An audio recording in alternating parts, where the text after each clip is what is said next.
आपण पाहत आहात नाशिक खबर न्यूज, जनतेचे हक्काचे व्यासपीठ। शेतकऱ्यांसाठी राज्य सरकारने जाहीर केलेल्या AI धोरणावर विरोधकांकडून टीका होत असली तरी शेतीला आधुनिक तंत्रज्ञानाची जोड देणे ही काळाची गरज असल्याचं मत आमदार डॉक्टर मनीषा कायंदे यांनी व्यक्त केलं आहे। त्या म्हणाल्या की कृत्रिम बुद्धिमत्ता, हवामानाचा अचूक अंदाज, माती परीक्षण, पिकांचे रोग ओळखणे आणि बाजारभावाची माहिती अशा सुविधा AIच्या माध्यमातून शेतकऱ्यांना मिळू शकतात। त्यामुळे उत्पादन वाढ, खर्चात बचत आणि उत्पन्न वाढ साध्य होऊ शकते। विरोधक केवळ राजकारणाच्या दृष्टीने या धोरणावर टीका करत आहेत, मात्र शेती क्षेत्रात तंत्रज्ञानाचा वापर वाढवणे अत्यावश्यक आहे, हे त्यांनी लक्षात घ्यायला हवं, असेही त्यांनी नमूद केलंय। तसेच राज्य सरकारकडून शेतकऱ्यांसाठी राबविण्यात येणाऱ्या विविध योजनांची माहिती न घेता टीका केली जात आहे। प्रत्यक्षात अनेक योजना शेतकऱ्यांच्या हितासाठी प्रभावीपणे राबवल्या जात आहेत, असेही आमदार कायंदे यांनी स्पष्ट केलंय। माहिती आहे, बदलते हवामान आणि आसमानी संकट यामध्ये सतत शेतकरी गुरफटलेला आहे आणि म्हणूनच मुख्यमंत्री बळीराजा मोफत वीज योजना ही आणल्या। राज्यातील 44 लाखहून अधिक पात्र शेतकऱ्यांना जवळजवळ 7.5 अश्वशक्ती क्षमतेचे पर्यंत शेती पंप पूर्णतः मोफत वीज बिल पुरवली जाईल आणि याकरिता 25,087 कोटी रुपयांची वीज देयक सवलत देण्यात आलेली आहे। मला असं वाटतं अलीकडच्या 10 वर्षात अशी योजना कुठल्याही सरकारने आणलेली नाही आणि याचं खरंच कौतुक केलं पाहिजे। दुसरं, मागेल त्याला सौर कृषी पंप योजना, केवळ 10% रक्कम भरून सौर वीज निर्मिती पॅनेल्स व कृषी पंप असा संपूर्ण संच राज्य शासनाने शेतकऱ्यांना शाश्वत व सौर ऊर्जेवर आधारित सिंचन सुविधा पुरवण्याचा मागेल त्याला सौर कृषी पंप योजना आणली आहे। यामध्ये प्रधानमंत्री कुसुम घटक ब योजना यात केंद्र सरकार 30% तर राज्य सरकारकडून 60% आणि केवळ 10% रक्कम भरून हे पूर्ण सौर ऊर्जेचा संच शेतकऱ्यांना मिळणार आहे आणि ही मला असं वाटतं एक क्रांतिकारी योजना आहे, कारण विजेचा तुटवडा नेहमीच भासत असतो आणि जास्तीत जास्त सोलरकडे वळून शेतकऱ्यांना पण त्याचा दिलासा मोठ्या प्रमाणात मिळणार आहे। राज्यामध्ये 27 ऑक्टोबर 2025 ते 25 नोव्हेंबर 2025 या कालावधीत एकूण 45,911 सौर पंप कृषी पंप बसवण्यात आले आहेत। मला असं वाटतं हा एक विक्रमच म्हटला पाहिजे।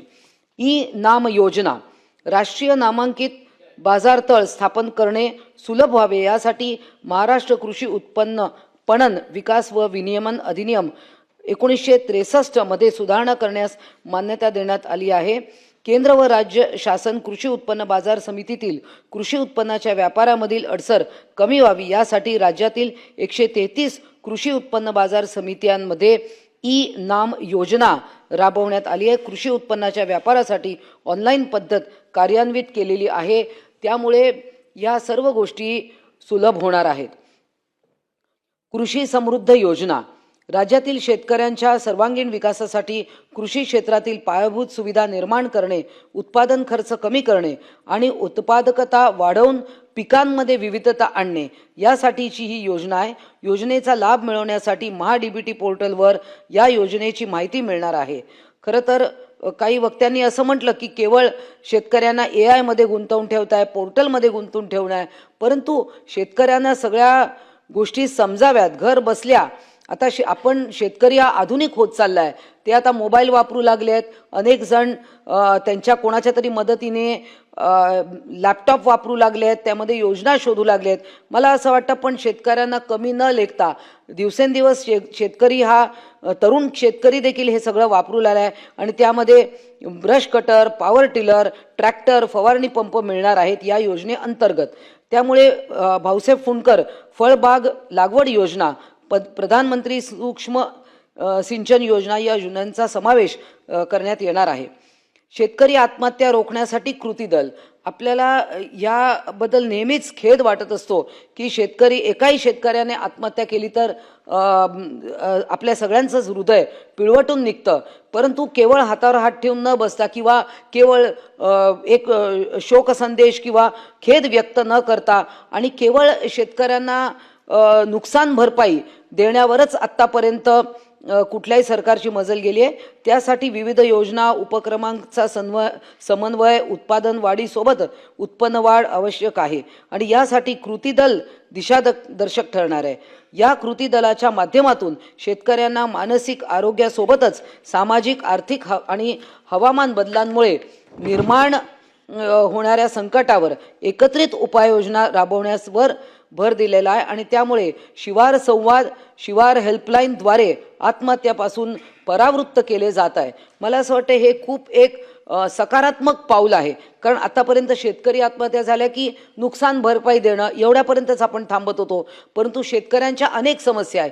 काही वेळा त्यांना देखील मानसिक कोणीतरी त्यांच्याशी बोललं, संकटावर मात करण्याच्या कशा पद्धतीने करता येईल, सरकारी योजनांचा कसा लाभ घेता येईल हे या माध्यमातून कळणार आहे. रोजगार निर्मिती व कौशल्य विकास राज्यातील युवकांसाठी कौशल्य रोजगार उद्योजकता व नाविन्यता यासाठी औद्योगिक प्रशिक्षण संस्था ITI आधुनिकीकरण स्किलिंग आणि एम्प्लॉयबिलिटी मला तर वाटतं शाळे जीवनापासूनच आता आपल्या अभ्यासक्रमात हे सगळं आणलेलं आहे आणि त्यामुळे स्किलिंग आणि एम्प्लॉयबिलिटी यावर भर सरकार देत आहे.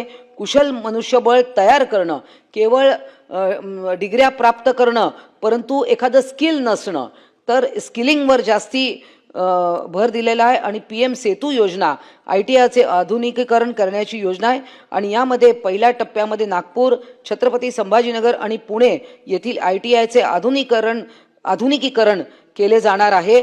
मला असं वाटतं हे देखील एक महत्त्वाचं पाऊल सरकारने उचललं आहे. जगभरातील विविध देशातील रोजगार संबंधी समन्वय आणि अंमलबजावणीसाठी महाराष्ट्र व्यापक आंतरराष्ट्रीय गतिशीलता आणि क्षमता संस्था Maharashtra agency for holistic international mobility and advancements Mahima याचं असं एक एब्रिव्हिएशन आहे, हे स्थापन करून कार्यान्वित करण्यात आलेलं आहे.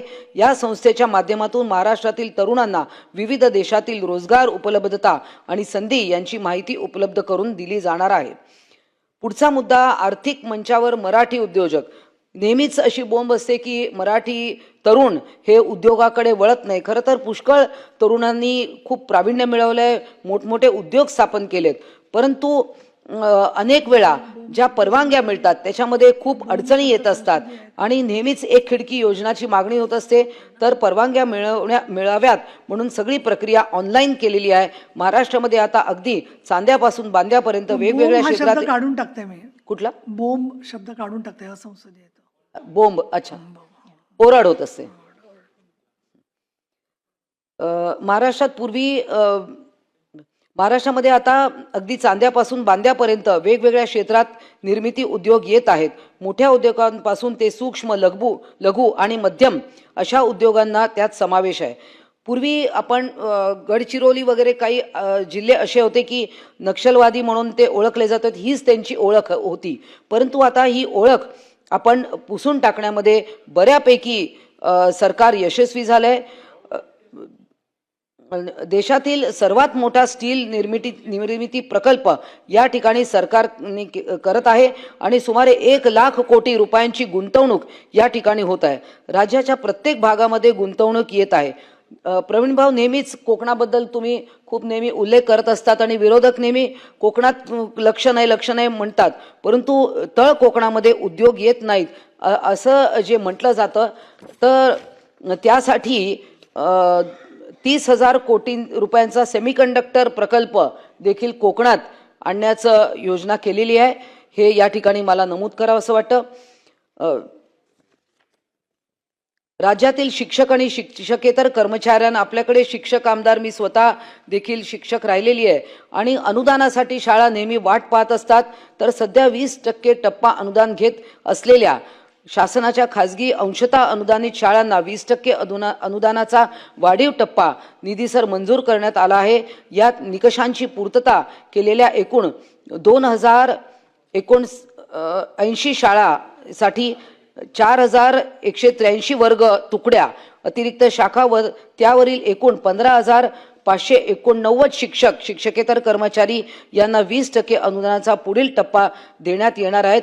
ही शिक्षकांसाठी खरोखरच अभिमानास्पद गोष्ट आहे आणि यासाठी वार्षिक 304 कोटी रुपयांची आवर्ती मान्यता देण्यात आलेली आहे.